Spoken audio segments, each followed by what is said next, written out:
Okay, great. Well, let's jump right into intros or roundtable intros, and then hopefully the pizza will be getting there by that time. Where is my slide for that? My slide is right here. Okay, hey, there's Caroline. Okay, great. Feel free to, wherever there's a seat, put yourself a seat. Welcome everybody. We're gonna jump around our slide deck tonight, since a bunch of things you'll see as I go through this pitch deck how things have changed a lot tonight. Basically, what we want to do is for the first part, we'll just all stand up, and when we call upon the individual, they'll stand up, I guess is what I should say. I'm like, okay. Powerful. Japanese, yeah. All right. So we'll just do a little quick round robin of this, and so your name, your company, your high concept. So that would be like the Uber for dogs, for example, or the Uber for this, or PayPal for that. And then your stage, these, if you can't read them, they're pre-concept, concept, startup, early growth, expansion, maturity. You can use whatever word you want. This is just something that I ripped off some other guy.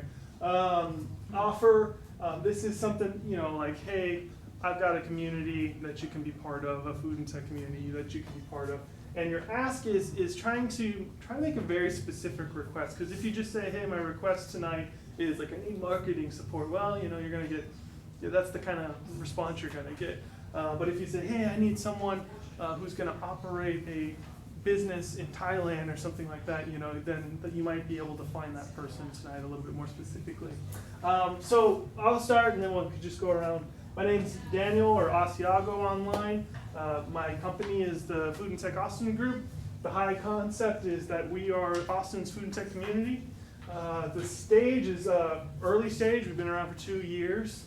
Offer is it's the centralized spot for those who are interested in the crossroads between food and technology. And the ask is that you sign up to become a member on our website. So how about you? Hi everyone, I'm Patrick. I work for a company called Discernus based in Washington, D.C. We work in regulatory compliance for consumer goods, mostly in food. So all the food additives, packaging, is it safe to be in contact with, plastic, labeling, all that kind of stuff. We cover 180 countries. We are in, I would say, somewhere between early growth and expansion. The company's been around for 11 years. I've been working them for 9. I guess lots of people usually ask me regulatory questions. I'm not a subject matter expert. I do the IT work for them. So basically all of your food is killing you. I think that's all I can say on all sides of things. Actually, The Daily Show did a fun thing last night about food, so I suggest you see it. I'm personally looking to learn more about the startup scene in food in Austin. I've been working there for 9 years in regulatory compliance, so if there's something fun, I'm interested in co-founding, joining, doing something fun. Thank you. Hi, I'm Erin White. My company is Dabble.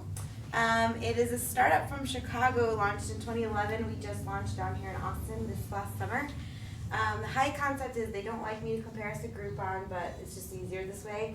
It's Groupon for one-time in-person classes. So these are not an online class thing. The offer is that if you're doing any workshops or any sessions, you want to teach anyone about your business or your food, you can post on Dabble for free. We're happy to do that for you. And my ask is that I'm looking for more users. I have lots of amazing teachers in Austin teaching wine tasting, beer tasting, cheese making, what have you, but I need people that want to take said classes. So a lot of these workshops happen all over Austin, and I'm trying to plug into that as well. Hello, my name is Darren Wyke, and my company, I represent myself, Darren the chef, but I also am a contractor for Dinner Elf. And what Dinner Elf is it's a personal chef that's family focused and economical. Helps you get back some time in your day. It's early growth, I guess. The company's been around about 18 months and just building. We have 4 or 5 elves that go around all over Austin and northern parts, Cedar Park, Round Rock in the area, and cook in people's homes. So my the offer as far as for Dinner Elf is you're going to get a excellent, tasty, healthy meal in your fridge, ready to warm up when you get home from work or picking up the kids or whatever. My ask is that you check out our website, see if it's a service for you. But also, if somebody's interested in doing any sort of pop-up food events, I would like to get in touch with them because I'm trying to build my own business with that. So, thank you.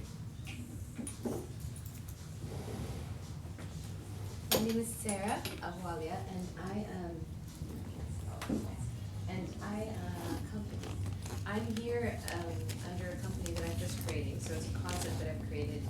My background is that I'm an entrepreneur and consultant, and I take ideas and I turn them into businesses. And I've done that for several businesses that I've created for myself and for businesses that I've worked on for others. And one of my most recent ventures is a food business. It's a quick service restaurant concept that I've created, and I'm traveling all over the US, but I'm in Austin this week and meeting with potential food operators, which is why I'm here tonight, to get a bit of more insight onto the local food scene and kind of the business players in the scene. Don't really have much to do with tech, but I really wanted to meet all of you guys and see what you're working on. That's it. Oh, and what do I offer? I can offer you anything that you would like me to help you with. And my ask is if anybody knows F&B operators, so multi-brand operators who have several concepts and who get involved in new ventures, I would love to learn about them. Thanks.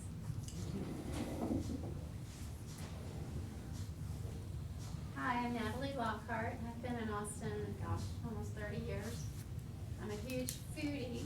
I don't have a company. I've been working in tech for a long time in marketing. And I'm actually volunteering and helping somebody else who has sort of already a startup that's been going on for 2 years. So I'm here my first time just trying to understand the concept of this meetup, and I don't have an ask. I have a tremendous amount to offer. Certainly expertise, certainly a lot of people in town. I've been here so long, I probably know every single restaurant owner and chef that there is. But also, if you need people to come do your classes, all I gotta do is put an email out. Yay. So, if I can help you, let me know. Thank you. All right, so I'm Kara, and I have a company that I started in April. It's a digital marketing and branding company for small businesses in health, nutrition, and sustainability. It's called Cravity, or Cravity Marketing. And it's in the startup stage. It's pretty early, so I'm still learning what it means to be a small business owner myself. So the offer and ask that I have is kind of going to be joint, because I'm still kind of learning a little bit. I want to offer to anybody who might need advice or guidance, especially in audit, of your website, of your email marketing, social media marketing, or branding. I can do that and offer it at a discount of what I normally would in exchange for feedback and how that service offering is. So that. My name is Maurice Maui. Good Beer. Good Beer is my birth name.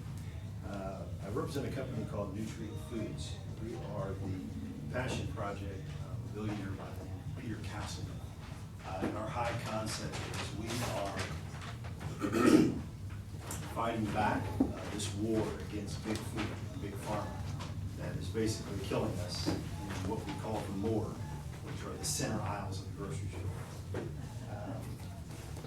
And that's actually an industry term for two reasons. One, because the center aisles have the prepackaged foods with toxic chemicals. And two, they're beginning to affect the bottom line of the supermarkets because consumers are becoming smarter and finding themselves shopping along the perimeter of the market now. Our high concept is just that, the war on big food. We are a startup company. We were launched in February of this year.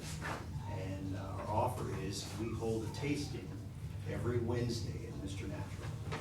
Our foods have 25 to 30 grams of protein and all 43 essential nutrients, and no bad stuff. And so my ask is that you come and taste the food every Wednesday at Mr. Natural on South Mall. Is all this information going to be up online? So, because I'm not gonna remember unless I have all your cards on them. I am not a Food+Tech person. I have been doing major fundraising for nonprofits for many years, but I moved back to Austin to help a startup get going at Center 61. And through that, I met ingredients people. I met Robin Metcalf of the Food Lab at UT, and I kind of helped her with some prospects and, people. And so I have done a lot of research. That's next door to the Sustainable Food Center. So I continued to have an interest in nonprofit technology, and so I have been attending the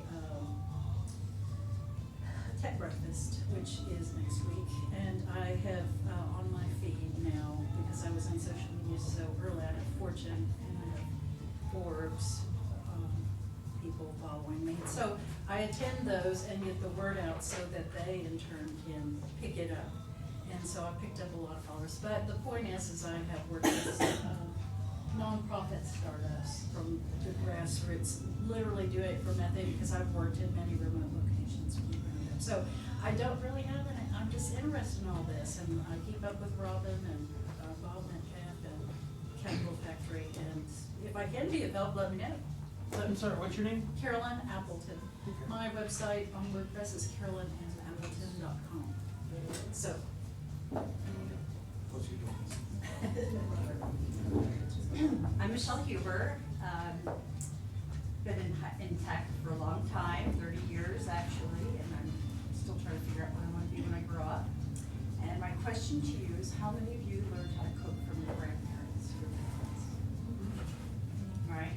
Almost all of us. Frida's Kitchen is my new concept.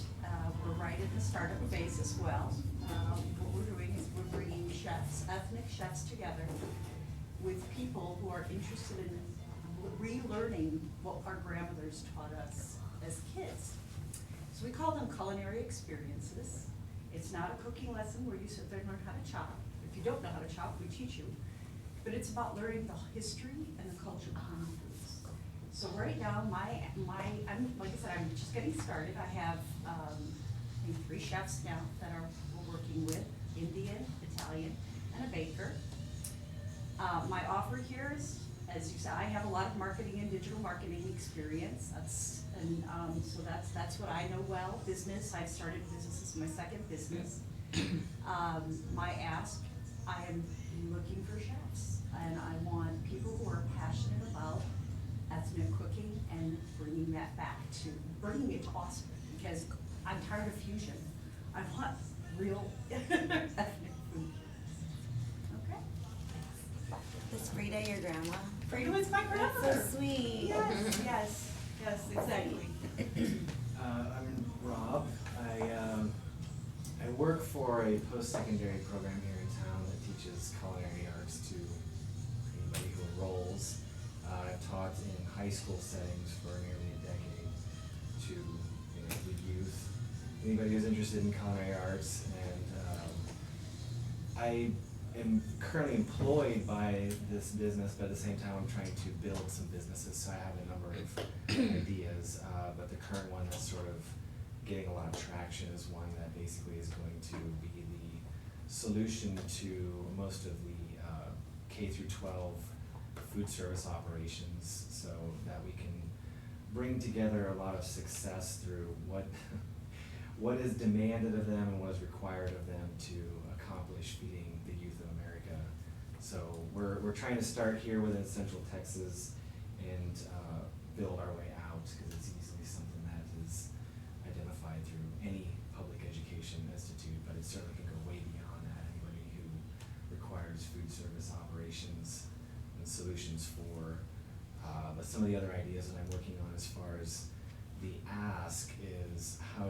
accomplish more sustainable processes through how it is that food can be grown and put in front of people that is certainly completely undermining the current system that we have today, which is institutionalized and completely centralized and industrialized. So the same manner that they build my iPad, they build food, which is kind of sad. So along the lines of a number of things that have been mentioned before as far as how it is that I think food should be looked at and how it should be viewed and managed, it's kind of been lost. I think that reviving that is where we need to go. So I'm just looking to kind of collaborate and find others who are interested in that and make the most of how it is that I've kind of progressed through working in the industry and then working in education, putting those things together to accomplish reestablishing how it is that food is viewed. Because right now I think food is viewed in a manner of how can I get this in me as fast as possible so that I can go do these other things that are really important business related wise, but then I've completely overlooked the idea that food is sustenance and food is education, food is entertainment, and food is nourishment, and food is fun. But it's not that. So that's kind of my ask. My offer is just my experience and my dedication to try to sort of reconnect with food in a new way. It's kind of the old way. Like, you know, the idea of what food is now is what I think our grandparents used to just call food. It's, you know, completely different now. It's organic or it's whatever other fun buzzword it is. But, yes. Hey, good evening. I see that a lot of people have experience here. I'm right out of school. So I'm actually from Bangalore, India, and I moved to Austin a couple of months back. Before that, I was studying in Texas A&M. As a full-time job, I work for EA. So during the day, I deal with a lot of with games. While in school, I also had this startup called Termery. It's to put it short, it's Uber for Indian home-cooked food. So the first problem I faced when I came to the US was the lack of availability of authentic Indian food. And I seriously think that Indian food hasn't made it to the US market like the Chinese food. I mean, Indian food is not, it's not about the curries and the masalas and the spicy thing. You know, Indian food is more than that. So we started this concept, me and my co-founders, all of us from Texas A&M. It's a pretty new startup, we're still ideating, and at the same time we're working on an MVP for the app, which is coming out at the end of January. You could say it's in a concept stage, and my offer is, I've been working in the tech field for 4 years now. If you need any help in architecting online environments in the cloud, I can be the person. My ask is, since it is a new field for me, I'm looking to collaborate with people who can and learn more things about food tech and go to market strategies and things like that. So I would love to collaborate with you all. Do you know, in India, Bangalore is one of the most popular food tech companies, cities in the world. Yeah. We got a lot of food tech coming out of that city. It is. Zomato, I think, came out of that city. Yeah, Zomato. That's the big one that just bought Urban School. Yeah. All right, so let's get these two folks, and then our guest here, and then we'll introduce our restaurant owner, and we'll come up and get some food. So, Sarah. Hi everyone, I'm Sarah. I started a company last year called Eddie Bags with a goal to create edible and sustainable alternatives to plastic. So plastic, edible utensils, edible packaging, all that kind of research and development heavy stuff. We're still in the early stage startup section, and we're trying to figure out what our best way to enter the market is and what our best product would be if we really wanted to still maintain our original goal. And I'd love to meet people who are great with email marketing and crowdfunding. I'm Jill Raff. I'm a culinary business strategist, and what that means is that I work with fast-growing restaurants who are really looking to maximize their returns, look at their business, and figure out how to increase revenue, repeat customers, and repeat customers' revenues and ratings. In general, when I work with restaurants, I go in and I'm looking to kind of look at 5 core areas, which I think, the quality of the food, the culinary is very important. I have a culinary background. I don't know if I'm going out of order here. I'll go back to my background, but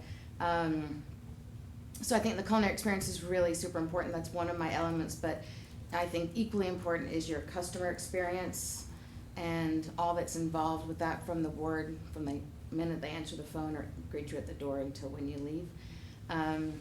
Looking at their company culture and their leadership and how that influences ultimately the customer experience. Looking at their branding and then their marketing and business strategies. So generally my background, so I guess my offer, I come from a wide variety of backgrounds. I grew up in the food business and restaurant business, and I have a design background in fashion, and so I work in the corporate world, and I'm very much an entrepreneur. I done real estate and food styling. I went to Le Cordon Bleu, and so I'm kind of bringing all of my skills and my talents, my experiences. I lived in Manhattan for almost 30 years, so my exposure to the best of every cuisine. And I'm with you in that, in New York we'd say, where do you want to go to eat tonight? Well, what kind of cuisine do you want? That's where we start. You have so many options. Chicago is like that. So yeah, so I would love to see more of that happening here in Austin, but as well as, we're all coming from, Austin is made up of people transplanted from everywhere in the world. So I think we need to raise the bar and on all those levels. So I'm really excited about doing that. So my offer is that I'm offering complimentary VIP day to 3 restaurants to go in, help them look at their business. Most of them are in the trenches. They don't have a luxury of 50,000 foot view. So I want to go in and just talk to them, learn about the business, learn about Austin's restaurants, because I'm relatively new here. So I'm still learning about that world, but I want to be able to help really be a big part of that world. So if you know any restaurants that are interested in doing complimentary day with me, exits, then please, I'd love to get the contacts. Thank you. Oh yes, sorry I was late. This is the 4th event that I'm attending today, so bear with me. But my name is Michelle Luz, and I just launched a gourmet food company 16 months ago. And we specialize in Brazilian handcrafted truffles, really is what I launched it with. I used to handcraft them years ago and give them as special gifts. Everybody wanted to buy them from me, so now I have Real Bites. It's called Real Bites. And so we wholesale to retailers. We also cater, do corporate gifting, and my true passion is nonprofit. So I'm always involved with, one nonprofit or another. So yeah, so Miss Shelley with Real Bites. Very cool. I'd like to take a moment to have our restaurant owner and food provider tonight to introduce yourself, and then if you, en inglés o español, lo que quieran. En italiano. En italiano. Buenísimo, sí. My name is Cesar Navari. We just opened an Italian restaurant on 8th Street. Congratulations. Thank you. Called the Forte. The chef, he's from Sardinia. So we have tried to have authentic Italian food. He's very good, as you're gonna try the pizzas. They are very good pizzas. And I wasn't prepared for an offer, but so I invite you to come to the restaurant. How about Saturday? On Saturday, we have a pizza gourmet night. What it means is that the pizzas are prepared with quality ingredients, salmon, prosciutto,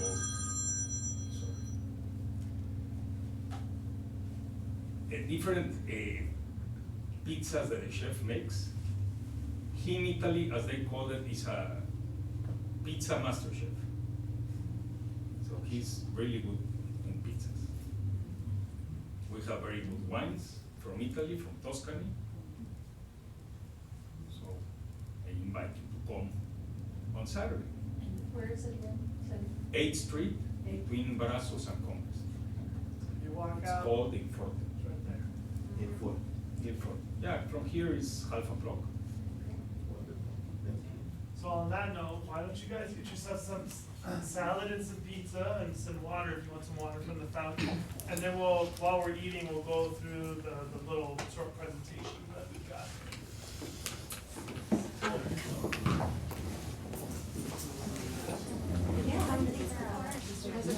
I did a Food+Tech startup weekend.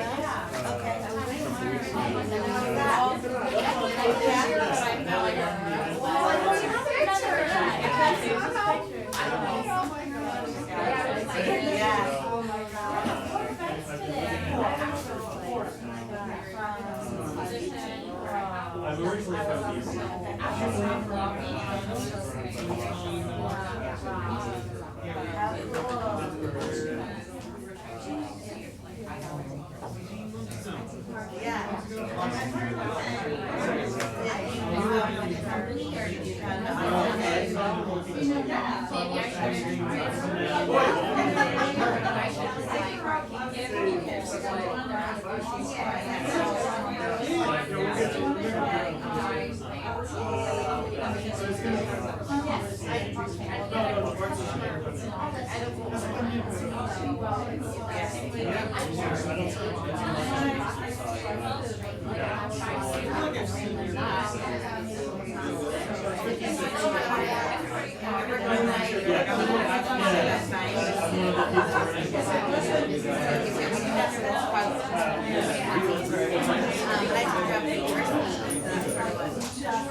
I'm glad we have two non-profits.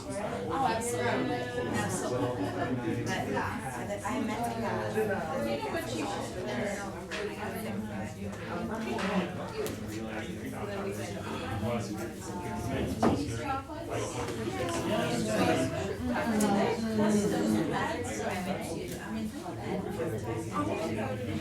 I know, I actually, yes, I know people.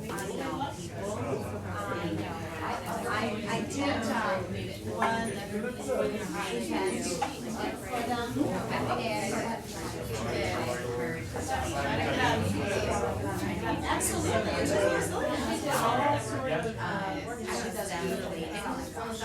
I am working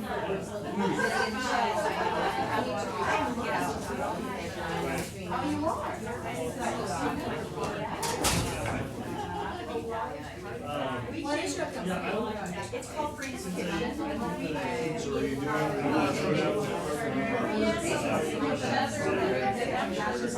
It's not a company.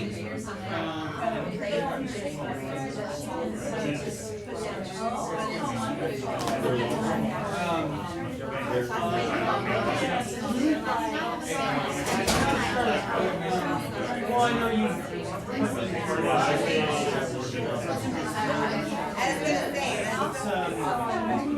Who's your favorite?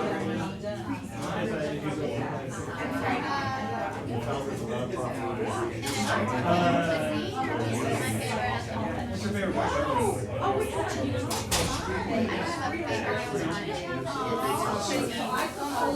I have one for every aspect. Fair enough.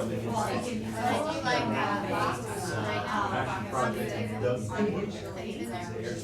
do I've worked with him.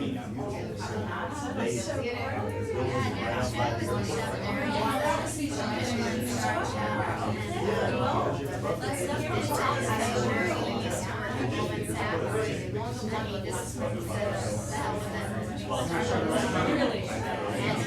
want to throw my money away instead of just pile it. No, it's terrible. I've been in this town a long time. I told him, I was like, you're not gonna sit together. And then I was like, I kind of do what just like yes, I'm just trying to do, which I can go in a restaurant and tell them if they're gonna last here or not. I'm like, you're gonna last, don't worry.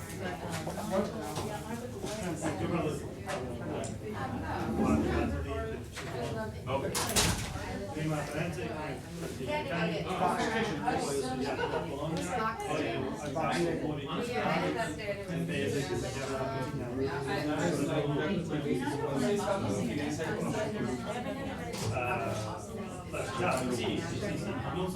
Yeah, it's more like organic.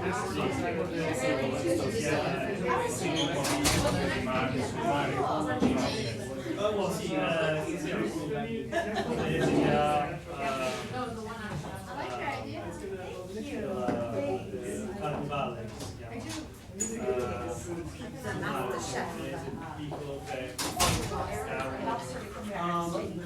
You can share some of mine.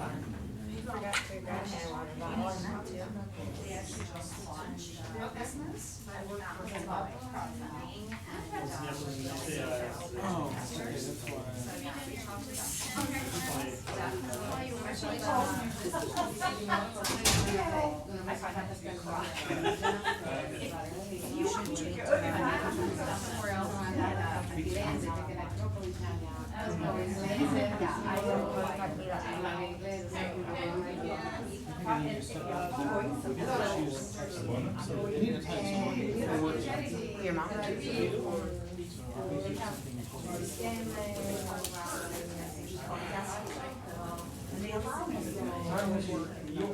So, yeah.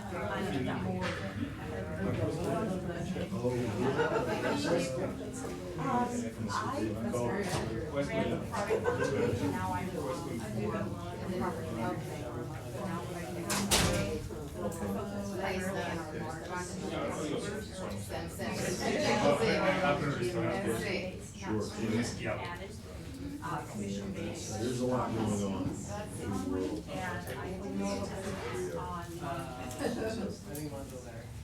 Community often privy to information that takes place, more like even takes the training again. It's a very short definition. Or very complex certification.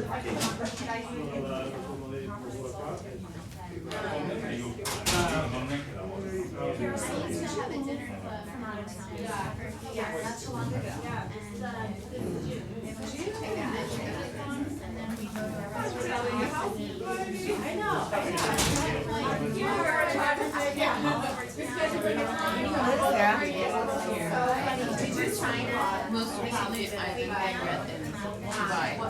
Really? I didn't have anywhere. I'm moving to the Bay Area. I moved there, but I'm here for a week now. I'm here for a week. Yeah. You like it? Restaurant? Yeah, I love it. I've been here plenty of times. But mostly we're like South by so it's different. No, it's nice. I noticed the same thing. It's here. There isn't a lot of authentic food. There's a lot of good food. Right. It's very kind of limited already. Yeah. We moved down here from Chicago in 2013. I've been there 14 years. And you can definitely find good food here, but like sometimes I'm so underwhelmed. People here think like so amazing, and I'm like, yeah, it's not that special, and it's so snobby.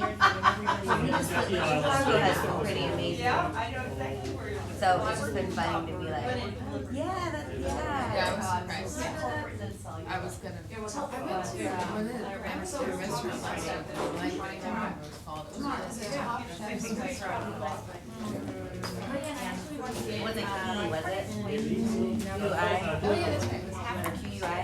I like that. Yeah, and then if you go into the East Side thing, maybe, South Vermont, that's delicious. They eat, it's like, it is a fusion, the Asian fusion, but it just does some really, Brussels sprouts are awesome. His beef fries, he does like, I don't know if you eat meat, he does usually rice, chicken, like it's really good, very flavorful. He does a lot with cilantro and vinegar. He has like, maybe restaurants here, and then several food trucks, so it depends. He really likes spicy, like, oh my god, on fire. There's this place called Tycoon, THAIKUN, and it's a food truck, but delicious, but definitely like. Oh, I saw it, and I was like wondering what that was. And is it authentic or is it fusion too? I don't know. Darren worked with them for a bit, so he may know how effective, but it's delicious, that's for sure. But they're very into barbecue and Texas here. And it's good. It is good, but it's also like smoked some meat. Or you put some pepper on it and smoke some meat. And then, you know, you have sides, and you're like, that's nothing. But then you have something like, oh, this is And we start having like a different culinary experience every day. So for me to have like similar foods every day of the week is balancing. So no, it's nice to see that effort that everybody's making to use the other language more international. What is your name again? Carolyn. I'm also working with. We like living here though. It's a neat city. How long have you been in? We moved here August 2014. So yes. And why don't you choose I took a job at the university actually. I was my full-time business my little side. So I'm a career coach and a lecturer in business. So that was full, yeah, that was brought down here. I had worked at Dabble in Chicago, and I thought that I would just find something like it. And I didn't, so I reached out to them and I was like, oh, do you want Johnson? And they were like, actually, yes. They want, they're like, Austin is the 1 out of 3 cities we want to launch in. So Austin said it was like a side hustle that's fun for me. And since I'm already in education, I'm still doing education, like finding teachers and students and cases, so it feels like it all kind of makes sense. So that's really cool, yeah. That's perfect. That's the best kind of business to be in, one that you can leverage all your other experiences. We're having our first paid event.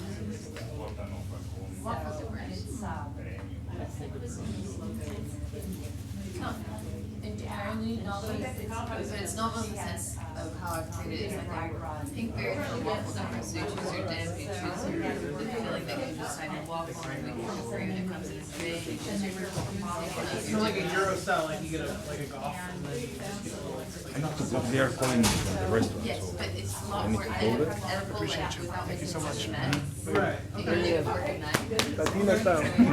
Gracias, qué bueno que les gustó. Entonces ahí estamos en contacto. Thank you. Let's give the chef a. Delicious. How was it? Delicious. Good? Okay, I'm glad we like it. The master chef pizza. First, let's give him a hand as he walks out.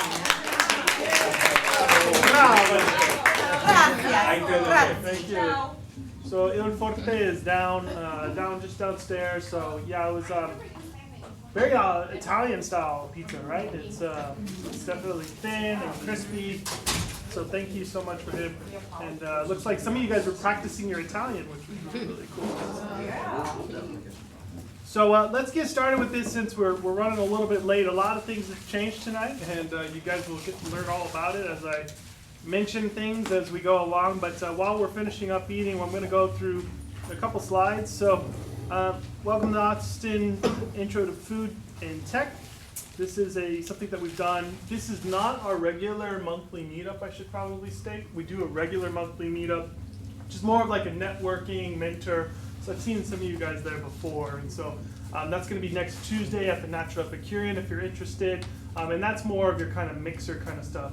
This is more of a what I call D&D, not Dungeons and Dragons, but dinner and dialogue.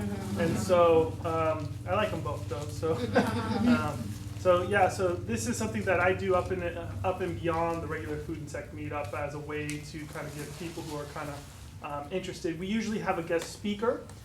Jeremy was our guest speaker tonight. Unfortunately, he had a good friend pass away, and he won't be joining us tonight. And so, hey, Lexi made it! Yay! Can you see if we can maybe squeeze her in either on one of these sides or somewhere? Who the heck am I? I know most of you guys, but if you don't know me, my name is Asiago. I run the Food Tech group. I've worked for the last 7 years, worked here in Austin on either a food company or a tech company or somewhere in between.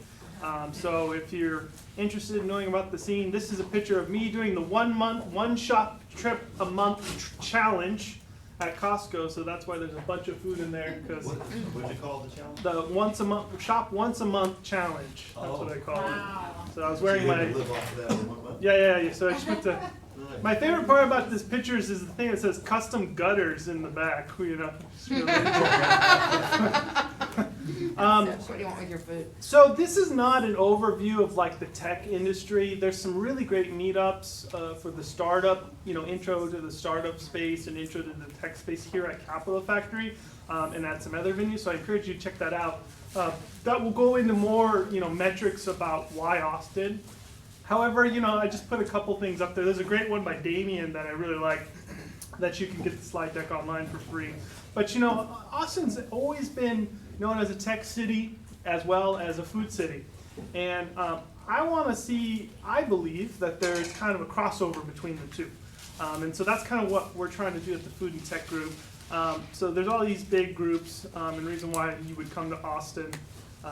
You know, in terms of food, you know, we've had quite a lot of food CPG success stories here in town. These are just a few of the hot ones. The two on the left are some of the most profitable companies in Austin right now, food companies in Austin. You might have not even heard of them. You know, Vital Farms or Kohana, I think is how you pronounce it. Is that how you pronounce it? Kohana Coffee? Mm-hmm. Is that how you pronounce it? Mm-hmm. They're just ranking in revenue. And then obviously we've had some amazing successful exits like Sweet Leaf and Benito's, as well as on the tech side though, the food tech side, some of our larger folks are Key Ingredient and Food on the Table. Food on the Table was last year acquired by the Food Network, and now if you go to food.com, that used to be Food on the Table.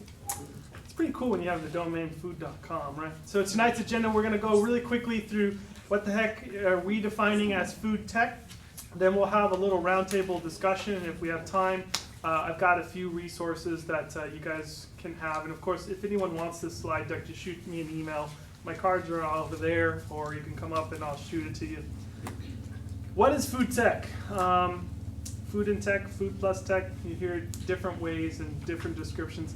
Well, sometimes it's easier to start off by what it's not. And so I like this picture. So if you're the next big artisan pickle maker, this isn't food and tech, you know? Now, if you do it with some sort of technological component, like your jars have got some sort of sensoring, or there's a guy in town that who extracts the pigmentation out of beets and puts it into food. And so that way, when he puts it in products, so when they're shipping around the nation, if they turn beet color, you know they're not good. Right?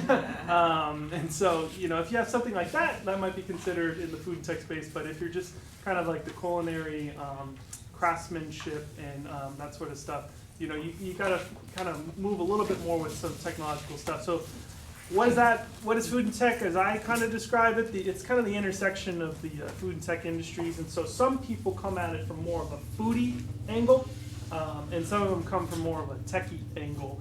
And so I love these two companies are kind of similar, but they came from very different angles. Mason Arnold, when he started Greenling here, one of our most largest food and tech companies, he started it really from a food eco standpoint. You know, he was wrangling up all these local food producers, and then he was getting them all and kind of creating a centralized distribution center. And so he had to realize that he had to do the Amazon model of creating an online e-commerce platform to sell this stuff quickly. And then he had to buy sustainable cars and vans, and their mapping technologies that they have are quite fascinating in order to get these local foods to use. So they've got some pretty amazing technologies, but he didn't come at it from a tech company. He came at it from really a food distribution standpoint. Whereas Instacart was the complete opposite. They came at it as, you know, so the founder was like this lazy guy who didn't want to go get his groceries. And so he's like, I'm just going to like build an app that will send a message to someone to go get me this stuff. And he built it because he was a coder, and he was the first shopper. And so he sent himself a list of stuff to go get, and he went and got it. And then he hired somebody, and he just started going from there. But now, if you think about it, Instacart is really impacting the food system. Like, you know, the other day, I used to, when they first came to Austin, I was beta testing their shopper program. And in the same traveling, I went to a very lower socioeconomic troubled mother in an apartment with 3 kids, single mother of 3 kids, and brought her groceries. And then the very next one I went over to, like some rich mansion in like Westlake, and I was just blown away. And the thing is that they're both kind of technically in food deserts. There's no grocery shops on either one of those, right? And so they're using this service. So it's like, wow, who would have thought a guy who's just sitting in his PJs who didn't want to go get, groceries is tackling issues like food deserts and stuff like that. That's pretty fascinating. So again, more things come at it for more food. All the examples tonight are members of our Food and Tech group. You can find equivalents and even larger versions of them on the national and the global, the international level, but we try to highlight some of our members. So obviously the Eddie Bags, Sarah's here with us tonight. It's got more of a food component in it because she was actually digesting things, but there's an extreme amount of tech that goes into that, right? As well as Peak Chocolates, Levi, he's got actual food, right? It's not just an app, but he has a 3D printer that prints that food, right? So that's pretty tech savvy. And then Tanaj over at Lady Epicure, she makes vegan popsicles, but the technology she uses to freeze them and make them is quite fascinating, and without divulging all of her secrets. So that's more of a food example, but of course there's also tech. There's websites and mobile apps and all that sort of stuff. So you've got Goodie Bag, who's got a catering platform that helps you office managers order all their snacks and their food, so they've become kind of a centralized thing. You've got Tasty, a mobile app that helps you identify the flavors of your dishes, so that way you can start creating a database of flavor profiles that you could sell to food products and restaurants who are trying to figure out what do Austinians like to eat, You've got Reservation Genie, which is the whole restaurant tech scene. There's so much of that with POS systems and magnets that you stick on your tables so that you know exactly you won't ever mess up on your table counts again. And it's not limited just to like software, right? This is mostly, you've got Compost Peddlers who's kicking off a Kickstarter right now to turn their bikes into electric bikes, or they call them assisted electric, not full-on electric bikes, that you can still ride them like a normal bike, but they've got these adapters that they build now that you can attach to bikes. Compost Peddlers is a pretty unique Austinite concept, but it's done around the world where they literally pedal around town and pick up your compost from your house. So it's pretty fascinating the work that Dustin's doing over there. So not limited to just software. So here's an example of someone that I call a pretty darn food and tech example. This is a company here at Capital Factory called Demand Food, and Demand Food is similar to like how you can order something on Favor and like it just shows up right at your house, some food. Well, they actually cook the food too. They hire chefs, kind of like in Dinner Elf, to actually make dishes, and you basically go to their website or their mobile app, and you have a vegetarian option or a meat option, and you click on it, and then boom, for $10 it's delivered to you within, I think, like 20 minutes or something like that. And it's also got kind of like a restaurant concept to it too, where they're only open during certain hours, which is kind of interesting to have a web app that you can only use during a certain range of time. We're so used to interacting with the internet that it's always there, it's always on. Well, now they've got hours of service, which is kind of interesting. So a lot of crossover for Demand Food. This is a map that I made at the beginning of the year of just some of the people and organizations that have gotten involved in our meetups over the year. And so they range from foodie to sustainable food to, biotech to compost to food waste, every food trucks, all sorts of different things. And this definitely does not represent, there's so many more organizations that are doing stuff. And so we'll plan to update our membership picture here next year. We actually just went over 700 tonight, so we've got over 700 members. So that's pretty cool. And I think the reason why I like to show this slide and why do I call them foodists, not foodies, is because, the ist for me implies like not just the study of food, but also the action component of food, of like actually trying to impact the food system, if you will. And I think that's the thing that brings both these techie and these foodie startups all together, is that they're all really, really, if there's one thing in common, so one guy needs, a co-packer, and the next one needs, a SQL database, and they don't feel like they have anything in common, but there is something in common in that they all give a darn about trying to impact the way we eat and the systems that are in place that do that. So that's why I call them foodists, and you can have fun looking that up online. We organize our group in categories of 5. So we've got production, processing. It's based around the food life cycle. So we do it in a 5 bucket kind of thing, and that's how we do our meetups. We do our meetups around town at different venues with different categories. And so the next category is going to be about I believe distribution, and so it's going to be about feeding the city, and that's next Tuesday. And so we've got a lot of cool organizations involved in that. And so we put out a survey earlier in the year of like how these people identify themselves, like what bucket would they put themselves in. And I want to go through this with you guys so that you guys can start to envision where you guys might play a role in this area. And you might be in 2 or 3, or if you're very ambitious, I'm in all of them, I've had guys and gals do that as well. Just to kind of give you an idea, because you can start to see some trends and some themes of like what these organizations are trying to do. So production, you've got obviously, that kind of consists of your growing, farming, construction, producing food.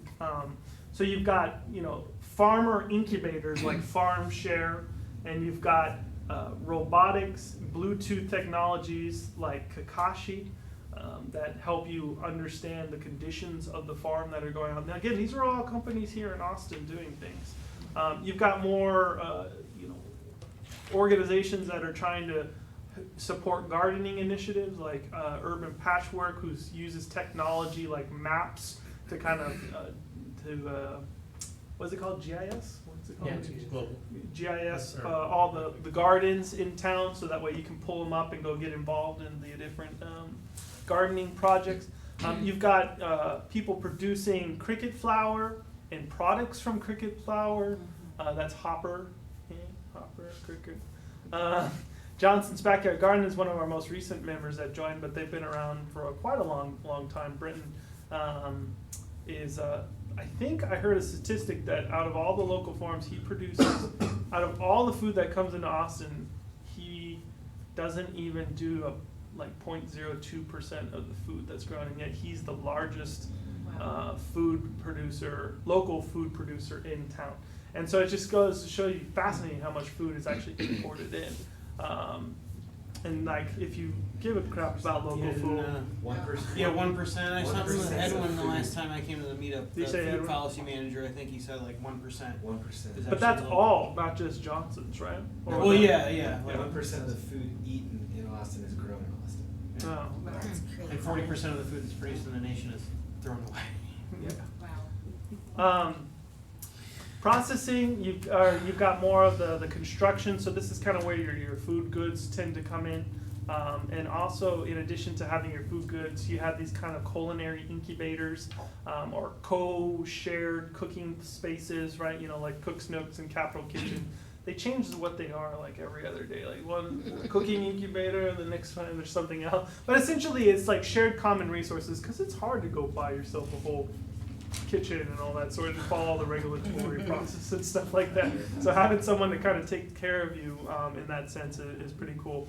And then if you're familiar with Blue Apron or any of that sort of stuff, we've got a handful of those in town. I'm a big fan of Gourmet by Number. She just opened up her first building in North Austin, so you can go get your little meal kits already ready to go, or you can deliver them online as well. Alternative foods like grain burgers and tofus and vegan bacons, like that's a huge scene. We've got several members doing that sort of stuff, kind of challenging our conceptions of what food can be. And so, that's usually seen more in like kind of the culinary scenes of New York and stuff, but you're starting to see it more in like the CPG world here in Austin. Distribution, this is by far the most popular in the startup scene. Everybody wants to figure out how to get you food on demand, right? They want to feed you, right? But it's more than just feeding. It's about actual access and logistics and all sorts of things like that. So, we heard about, Dinner Elf. Did you know that we had our own version of Instacart like 3 years before Instacart showed up in town, called Burpee? Probably not, but they still exist, and they're doing fine. They're raising money and they've expanded to multiple cities. But if you ever wanted to try a local version, it's called Burpee.com. They've got Favor, I just read an article that they've expanded to a bunch of Dallas and Frisco and all that sort of stuff. We've got these boxed food organizations, like we've already talked about Greenling, but Farmhouse Delivery is starting to take over. As Greenling goes out, Farmhouse goes in. I've noticed that kind of trend going on. You've got things about education, Stretch Recipes is helping folks, eat on a budget, stretch their dollar. And then you've also got some of these, like Demand Food, Nimble Foods is another example where you can order a couple of options and then, for within 20 minutes. They're not just like Favor, you're just getting P-Terry, someone else's food, right? They're just the carry person. Whereas you've got Nimble Foods and Demand Foods who are actually, cooking the food, so they don't have just the distribution, they have the production and processing as well. And so if you're ever interested in that, we did a meetup and I wrote up a little article. It's on our website about the differences, and we got a little graph and all that sort of stuff. Consumption. When you get to the consumption, you start to see more of the restaurant tech kind of start to play, right? You start to see that weird, looks like kind of like a dream catcher looking symbol. It's called the Tasting Club. That's 2 T's inside of a big C is what that's supposed to be. And that's, those dining kind of clubs. We've got a lot of those. This is kind of a more modern one because he manages it all online through Stripe payments and all that sort of stuff. POS systems and table management systems, Reservation Genie, Entree. I had to put Il Forte on there because we do have a few restaurants in the group. Restaurants are their own little world, man. They don't interact with anyone. They just interact with their restaurant. But we do have a big restaurant industry organization in town. But they only really hang out with restaurants. They don't really they don't really see themselves involved in the other parts of the food industry, which is really fascinating. Kitchen Underground is a fascinating organization, more of like these online classes where you can subscribe and take a class by a local person, kind of like the Uber for cooking classes, if you will.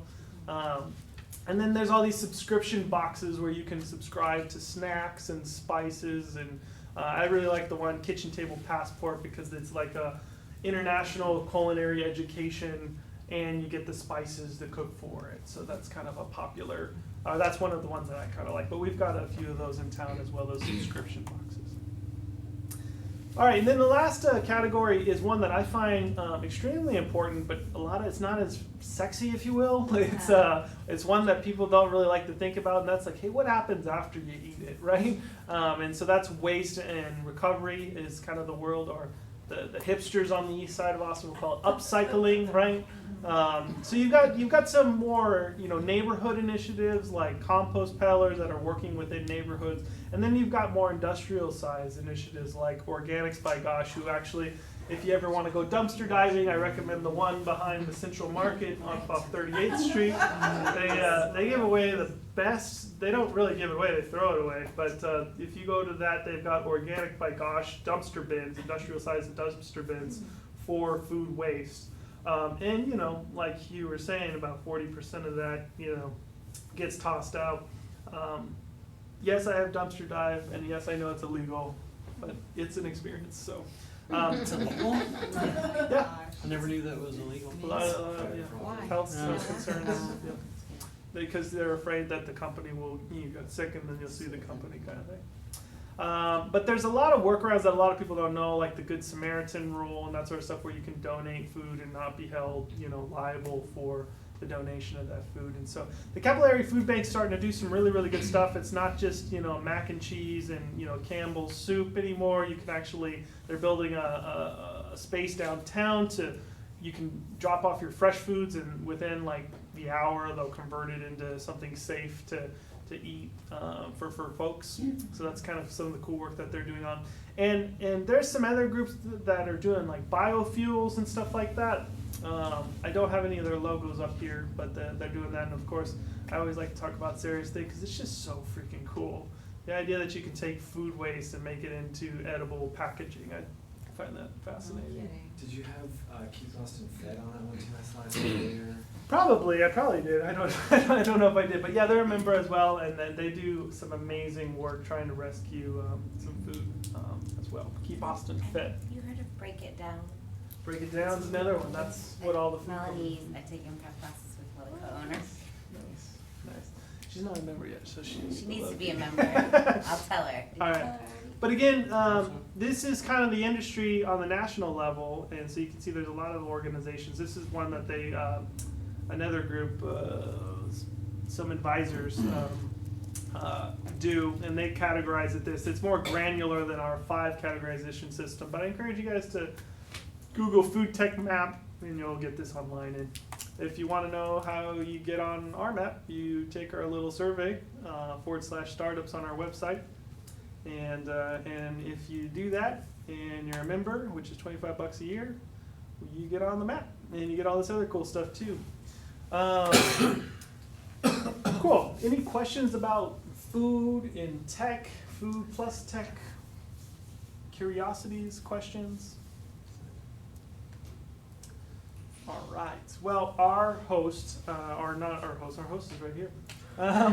Sorry, it's been a long day. Our speaker, unfortunately, will not be attending tonight, and so what I thought we could do, and then maybe we can kind of discuss about it, and if anyone wants to, talk about something that they're facing with their endeavor that they want to.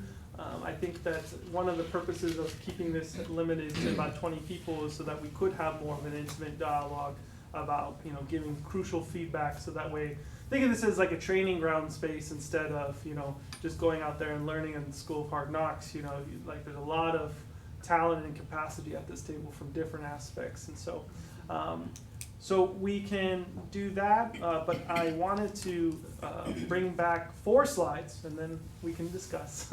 4 slides from our last speaker, Edwin, who's the Sustainable Food Coordinator at the City of Austin. And so they did this big old survey, and he got 4 buckets. He beat me. He got 4 buckets. Yeah. And so these are the 4 buckets that they have, eating food, recovering food, growing food, and selling food. And so these 4 slides are those, a summary, the metrics of those from their study that they did. And the reason why I want to share them is to kind of get an idea of, like, from a big city, like we see our little initiatives that we do, but then we don't really know if, like, is any of it working, like kind of thing. So growing food, that's the first bucket. And so these are the metrics that in his study, the city study of the food system, now note this is the sustainable food system. This doesn't include McDonald's or anything like that, because the city doesn't consider that sustainable food, right? So this is metrics. So 11 years, farm lost 25%. Food produced locally, only 1%. Total community gardens, 52. That's probably changed, but there's actually probably less as things get ripped up. ASID with school gardens, 73%. So there's a lot of work going on. Folks like Urban Roots and whatnot going in and setting up things. Supply food at any time.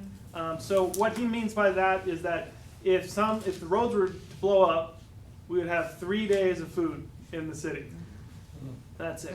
That's what he's like saying. We would eat up all the food in 3 days. So don't let don't let them blow up I-35.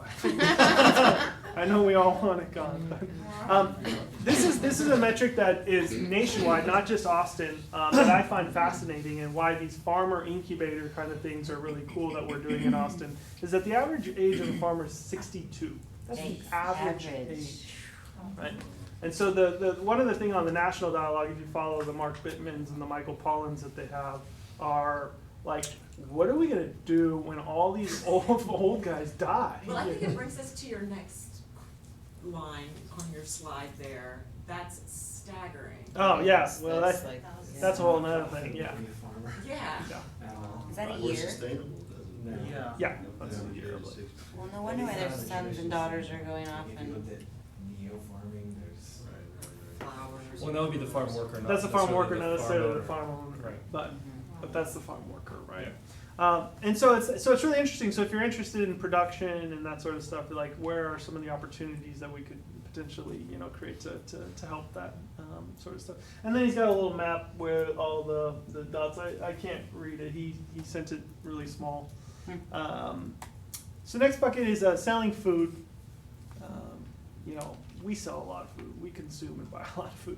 This. I don't even think this includes alcohol. It's like alcohol's like blows this number out.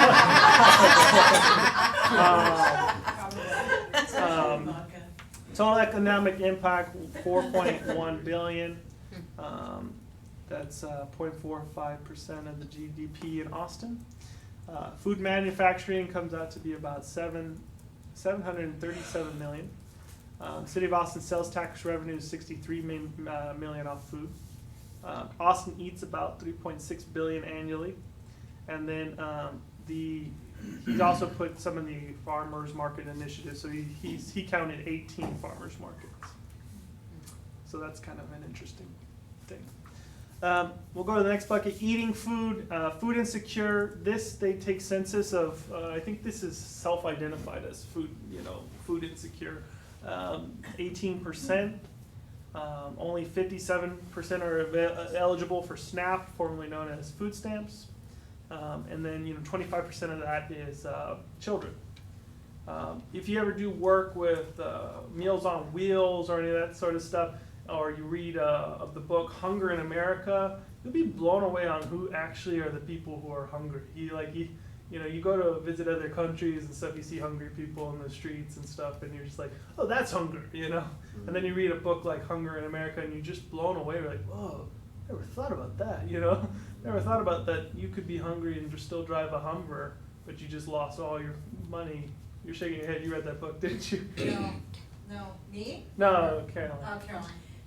No, there was an article recently about how people tend to, they'll pay rent, they'll put gas in the car, and they will cut food for their family. They will put everything else before the food. It's tragic. They do it. And so as a result, there's a lot of, unhealthy bonuses because of that. Yeah. But living in Austin's expensive. Can I mention one Sure, other absolutely. thing on another topic? Back a couple slides. City of Austin started the Speak Up Austin online platform where you can be able to post ideas up there. And I, because knowing the compost peddlers and working around them a little bit there for a while, I started to wonder about the idea that next year we have this composting, all restaurants must compost next year. They don't have a choice really.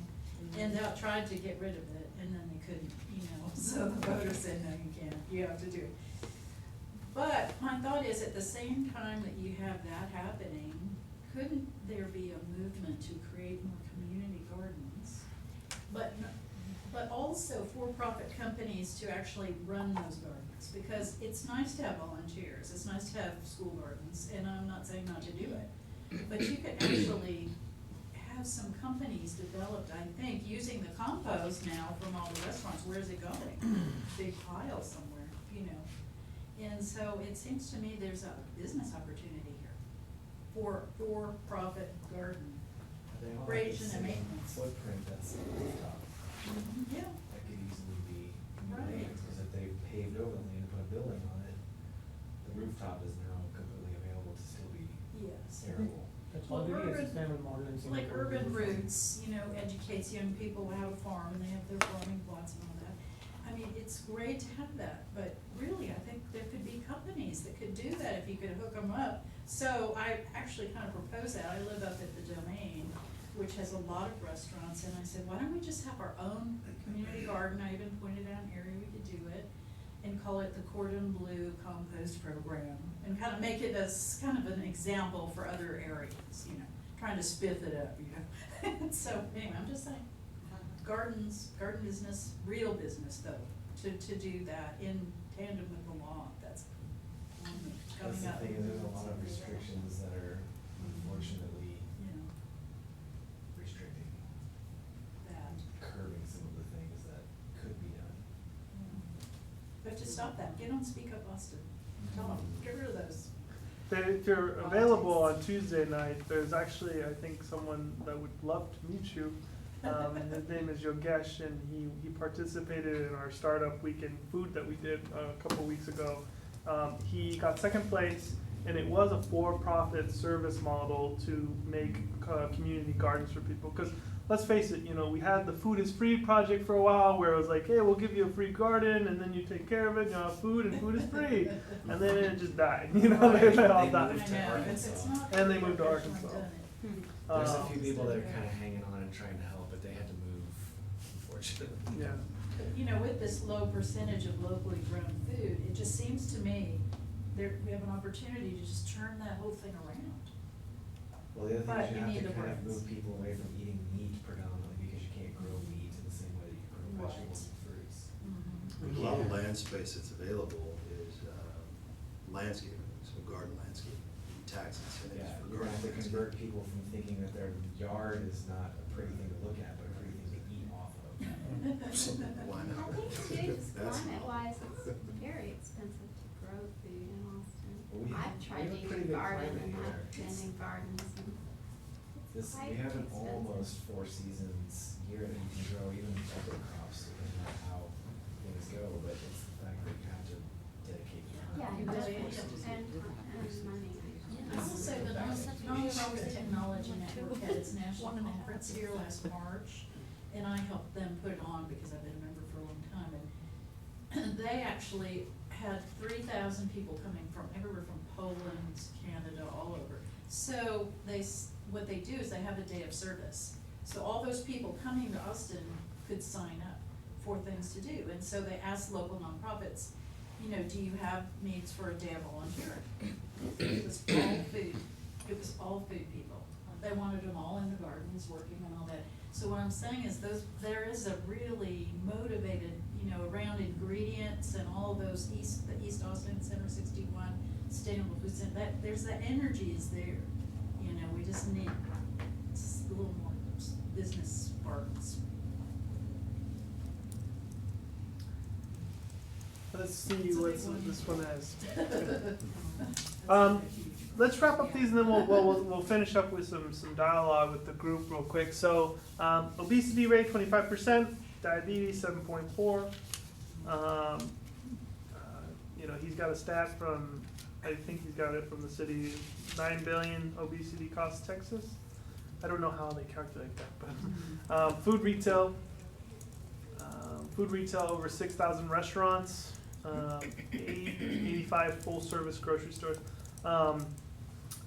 There's interesting on this map that he was saying was that there is no grocery store in this whole area of Austin. There's not one. Dove Springs completely devoid. And so a lot of the food, and then he was also saying something about, I think it was on the growing food slide, that one of the major challenge that they have with, the city with the sustainable foods is really trying to promote eat local, but that requires land. And they're fighting with the housing, because 160 something people are moving here every day. And so the more, it's like a balance that they're trying to figure out at the city, is that the more houses that they build, the less local food that they can produce. And so like predominantly on the outskirts with all the big, home complexes that are being built. And so they've been noticing kind of like this kind of balancing weight between the two. And then if you follow Jane Coe, she's a food blogger, she wrote up an article just in this year, 100 new restaurants open. So if you're kind of in the restaurant space, I encourage you to check that out as well. And then finally, the last one that he put on here was metrics on the food waste, 4.2 million pounds, which costs about 208 million. Composting curbside, there's about 15,000 homes doing that. Organic material diverted, That's how much. Keep Austin Fed was mentioned earlier, that they're doing a good chunk of that. And then Austin Recovery Resource Center, I think that's what that stands for. It has 50 compost classes in a year, apparently, I think is how that works. So what are you guys' thoughts? How's Austin's food scene? Interesting. Is there any food responsibility? Is there any food responsibility in the city?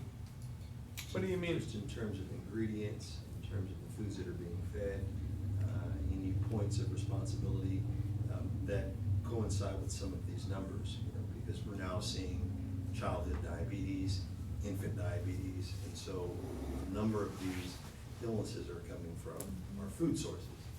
And, various different types of cooking oil. Is there any regulatory commission in the city that regulates restaurants and what they're feeding?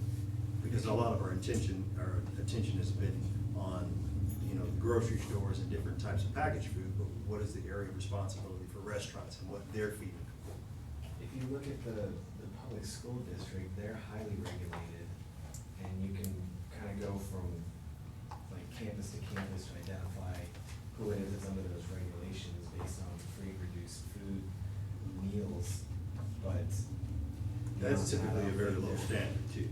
It is. It's an absolute joke is what it is. I mean, a child is getting an 86-cent meal twice a day. In some cases, that is the only meal they get. And being expected to perform and tested. Right. So it's kind of not really progressive, but yeah, that's the only way that you probably are getting any kind of understanding Regulatory or regulation. But nothing regulates restaurants in that regard. No. In terms of their ingredients. You mean like kind of what New York has with the soda law? No, just, Like you have to use this level of oil and you have to use that kind of thing. Yeah, the ingredients. Probably not. I don't Even think restaurant expiration would want dates, things like that, keep people from, going home and getting sick after they've eaten, maybe having some, stomach problems, but not having any recourse in terms of the restaurant. This is something, I just had a discussion with someone a couple nights ago. He's an allergist, big allergist in town, and he was saying that he would love to try to work with me with restaurants to identify what products, whether it's an oil or the idea. There was a story he told me about that a child died because she was lactose intolerant, and like not just intolerant, but like fatal. And so they ordered a cheeseburger, and they came with cheese. They sent it back. Instead of giving a whole new burger, they just like scraped the cheese off. So of course there's residue there, and then But there's no only the big chains, which we all hate, are the ones who on their menus list the calorie count and a lot of the more the nutritional information as well. And I that's think a something good that rating system, that's something that someone like you could do, in your experience with restaurants, rate the restaurants. That's gonna give them some area of accountability, without having to use a regulatory commission, just rate them. Well, when you talk about that, people use Yelp.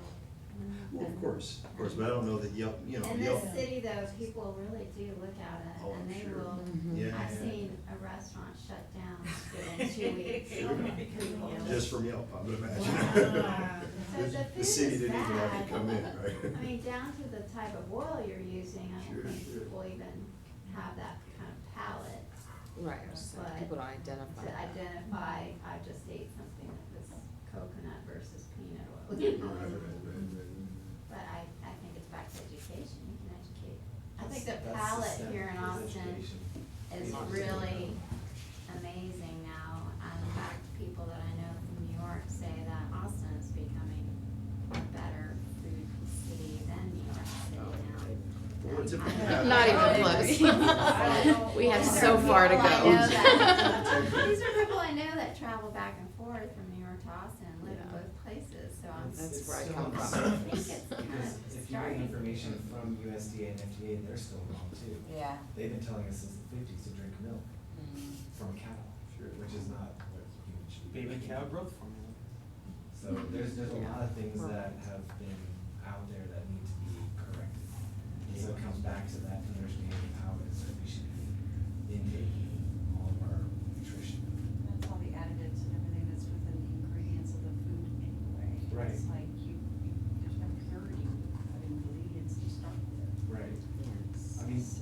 look at some of the stuff that H-E produces, you can look in the bag, and so like corn chips will say corn, salt, and water, and that's all that's in the ingredients. But then you got others that have 50 ingredients when there shouldn't be but 3. But where's the corn coming from But the too? corn, Is it yeah, modified? what do they do Corn with is the the worst That's for the other thing. GMOs, That's so, the other thing. yeah.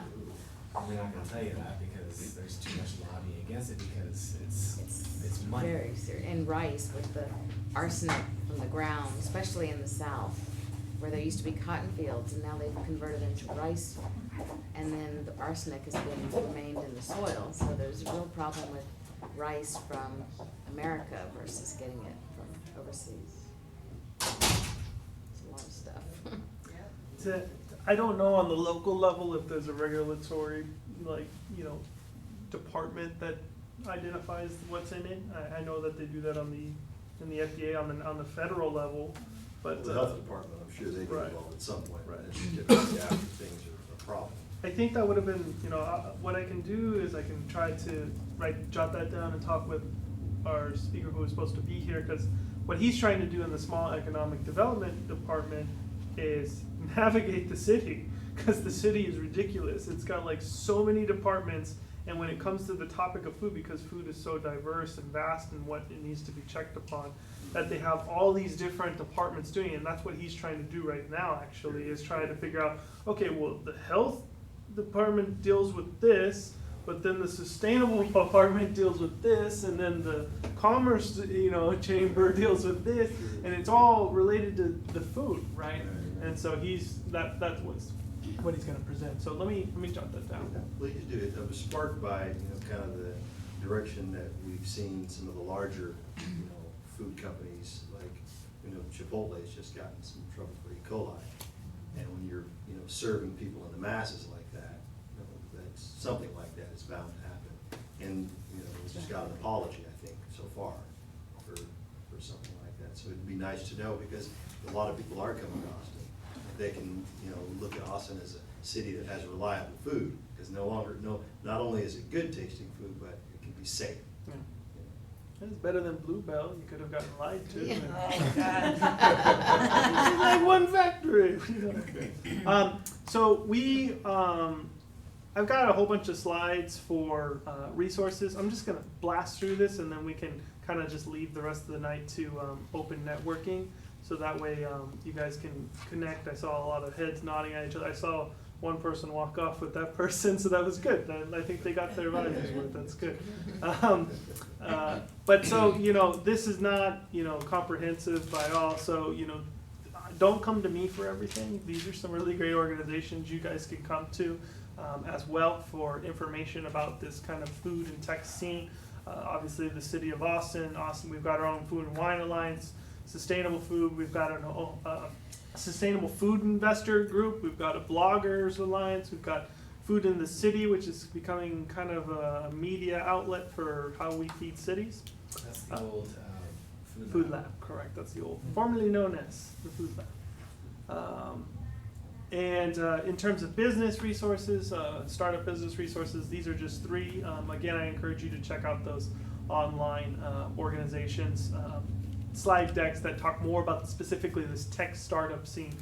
So if you're a CPG mid-stage SKUs, becoming very popular accelerator program, Tech Ranch, which I believe Sarah's gonna go talk and hang out and have a glass with the CEO after this, so maybe you can ask her how that goes. Tech Ranch, and then obviously Capital Factory where we're at. Co-working, if you need a place to pop a squat and not die of isolation in your bedroom working on your startup, there's some co-working spaces. Commercial kitchens, so if you can't afford your own commercial kitchen, you can. There's a bunch. This is one of our member startups, Book Here, Cook Here, and they've got a whole bunch across town. So again, I'm flying through this, but you guys can email me and I'll send you a copy of it. If you need culinary schools, this is just the ones here in town. This is not, the ones that were started here, I should say, not the ones that are like Le Cordon Bleu and all that sort of stuff. But the Scoffier, Silver West, there's even a lot of kids schools opening up nowadays. I went into Foodie Kids the other day. fascinating place up far west. That they've just got this little master chef kitchen and everything's like miniature and it's awesome. See, this is one of the things that the food industry doesn't do very well, but the tech industry does do very well, are Facebook groups. And so we're trying to create one called the Austin Food and Tech Community. So I encourage you to check out that Facebook group and go on there and put your requests on there. Hey, I need a guy. Hey, I need this. Or hey, I'm looking for this. As well as if you have something to offer, but just don't become super salesy like, I'll sell you my consulting time, right? You know, but if you, hey, I've got this event coming up, you know, you're welcome to put that on there. The most popular tech startup board is Austin Startups. I see a lot of food posts on there. You know, food businesses like food trucks and stuff, putting stuff on there as well. So I encourage you to check that out. And if you're looking for interns, the UT food community is pretty good for student interns. Here's a couple PR agencies. Red Door Communications with Lexi, who tracked the other person out here just a minute ago. So that's some food PR, food-related PR. There's a million different social media people that you can follow, but these are the three I recommend to get you started if you haven't already. Addie Broyles is over at the Statesman. Kay does a lot of good stuff in like kind of the actual food and restaurant kind of space. And then Jane just keeps on building an empire, which is fascinating because I remember when she was getting paid $10 an hour to take photos for food on the table, and now she's getting PayPal to pay her thousands of dollars to take pictures of food. It's on her Instagram, and so you know if you want to know someone who's young and has kind of figured that stuff out, she's a pretty cool lady. Calendars. These are the calendars you probably want to be on. Food meetups, obviously we're going to put ours up at the top. But there's there's a foodie meetup, there's a wine meetup, there's an aquaponics meetup, and then there's one called Cooking for Wild Abandonment, which only has 300 members, but I crap you not, it's hard to get into. Like it's so popular, it's so hard to get into one of the ones. It fills up like that, but it's more of like a home cooking kind of thing. And there's plenty more food meetups. Those are just 5 that I suggest. Okay, so to wrap this up, we've got our monthly networking event for members on Tuesday over at the Natural Epicurean. We've got Food and City. We've got that lettuce new company I was telling Caroline a little bit earlier about. We've got a bunch of different people. We'll have some appetizers and all that sort of stuff there, so you're welcome to come to that. And then we decided to do a end of the year dinner party at Saffron Restaurant off Far West with a meetup group called Austin Foodies Meetup Group. So if you're interested in having the owner Tashi put together a really cool Saffron is it's like an Indonesian / Indian restaurant. You gotta come, it's so good. Yeah, it's the best. So he put a whole meal together, and so we're gonna invite a bunch of people from the tech meetups as well as the foodie meetups. We're gonna limit it to about 20, 25 people. So encourage you to sign up for that as well. And you can always send your questions, feedback, opportunities, whatever you got, and we'll share them out with our group at the Food Tech group. So that wraps up this, but I want us to feel free to hang out. If there is any more pizza, have some more pizza, get to know each other. If you got questions for me, does anybody want to ask a question to the big group while we're all together before we break? I have a random question. I just discovered a blogger by the name of Karina Rachel. I'm new to town. Does anyone know her as a blogger? Austin Night. She's has a band. She blogs about food. She's got a pretty big following. She happens to be here in Austin. No one's heard of her. Karina what? Rachel. Rachel. Karina Rachel. She's got hundreds of YouTube channels, and she's pretty profound with her blogging. But I happened upon her randomly. I Googled big food, and she popped up and all this stuff. Awesome. She's pretty and then she just happened to be from Austin. I was like, hey, this is good stuff. You got invited to one of your tastings. Yeah, we're here for that. What's your Twitter handle? Do you have one? I do. Streetwaves Org. Okay. It's for a nonprofit organization. That's the only one that I have. Last takers, any want to address the group? Questions, concerns, feedback? this is a sort of another sort of random question, but when's the last time, and anybody can answer this, or you all can answer it, when's the last time you had more than 3 people, or let's say if you're coupled up, more than one other couple to your home for a dinner? Where it was a night, like you made a night of it, instead of saying, hey, we're gonna go out and spend a bunch of money in a restaurant, let's invite A, B, C, and D over, or E and F too, and sit around our big beautiful dining table and have a dinner party. Has anyone done that in the last 6, 8 weeks? I do it like twice a week. Does Yeah. Thanksgiving count? Not Thanksgiving. We had everyone over for Thanksgiving. Okay, cool, alright, just curious. You don't want to. Chef? If you ask me, I'm like, there's a startup for that. All right, well, thank you so much, guys. Feel free to hang out. Be sure before you leave tonight to connect with at least one person and see if you can kind of connect them with someone. If you can, feel free to pass contact information. And if you're welcome to come to our meetup at the Natural Epicurean on Tuesday, December 8th. Thank you. Is the event out on Meetup? What? Is there a separate mailing group or all your events going to be on Meetup? We have a mailing group too. If you want to give me your email, I can put you on the mailing group. Yeah. Cool. Yay! Clap! Thanks, guys. That was really interesting, thank you. I have a couple questions. Yes, ma'am.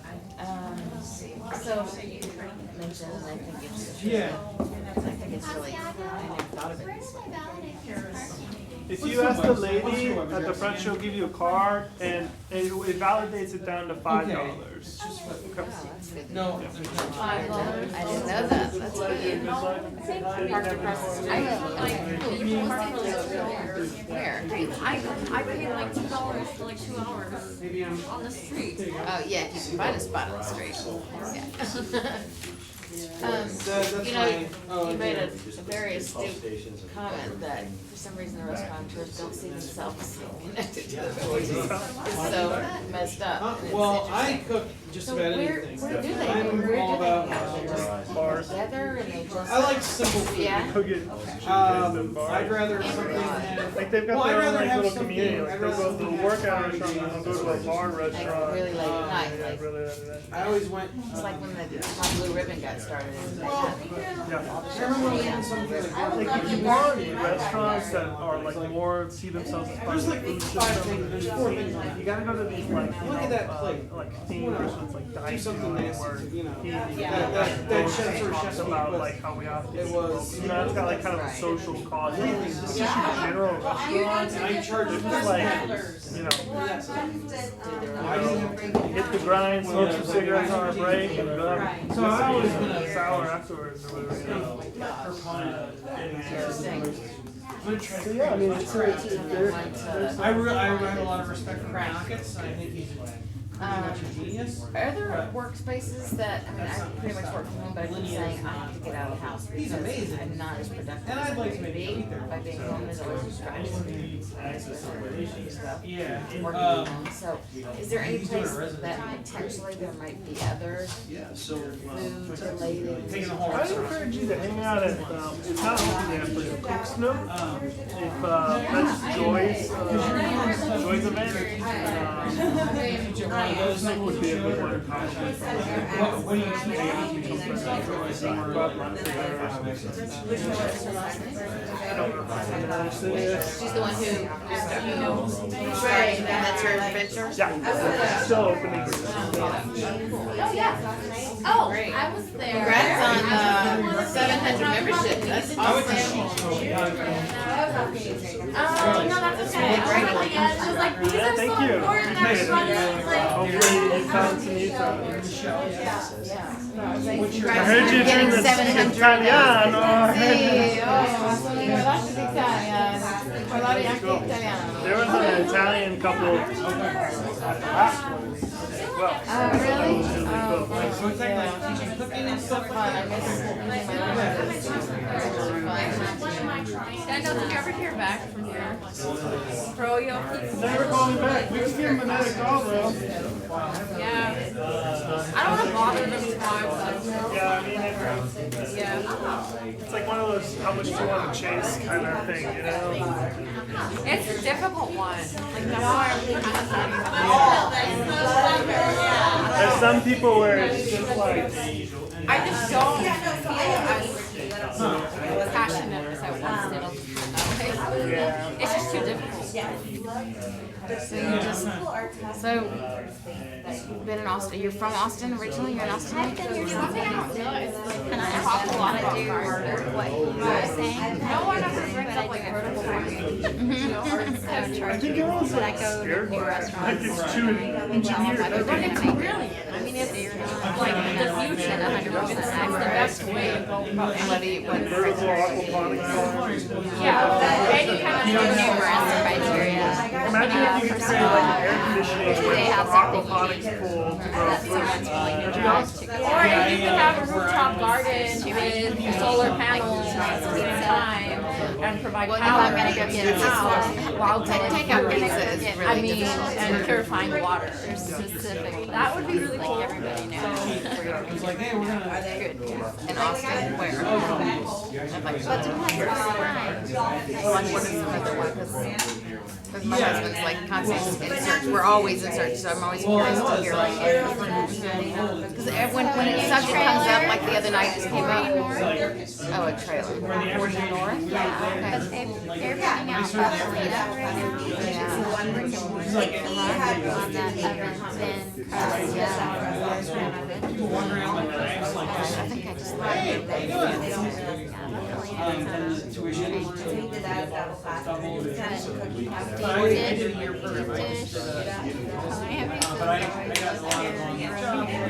Which one? Anybody knows about it, the people who live here one time. No, I mean, It depends, there's little pockets. And I think it's more of pockets of notoriety and pockets of people that haven't been here in a while.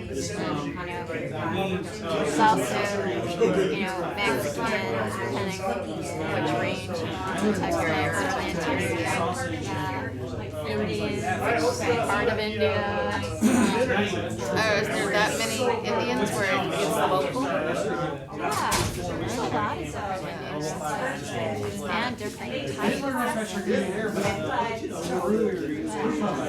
I like that you're trying to make it so like you've been talking about. Well, I